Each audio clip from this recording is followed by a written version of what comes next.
23h30, la voie entre Le Mans et Angers est coupée. Les travaux peuvent commencer en toute sécurité.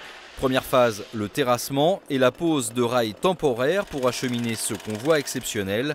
Sur ces portiques se trouve le futur raccordement de la LGV au réseau SNCF. Ce sont les premiers grands aiguillages qui sont posés dans la région, donc depuis 25 ans, effectivement. Donc c'est le premier d'une longue série d'appareils comme ça qui permettront de rejoindre la future ligne TGV Bretagne-Pays de Loire depuis le réseau classique. Depuis 3 jours, les équipes de la SNCF préparent minutieusement l'opération. Chaque minute est comptée car cet aiguillage doit impérativement prendre sa place dans la nuit pour permettre au trafic de reprendre dès 6h30. Malgré tout, la pose de l'appareil de voie doit être précise eu égard à ses dimensions. C'est environ 120 mètres de long, c'est un appareil de 300 tonnes. C'est assemblé le long de la voie tel un mécano en fait.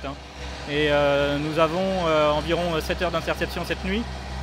Il faut enlever à ces 7 heures les procédures de sécurité, ce qui nous laisse environ 6 heures de travail effectif.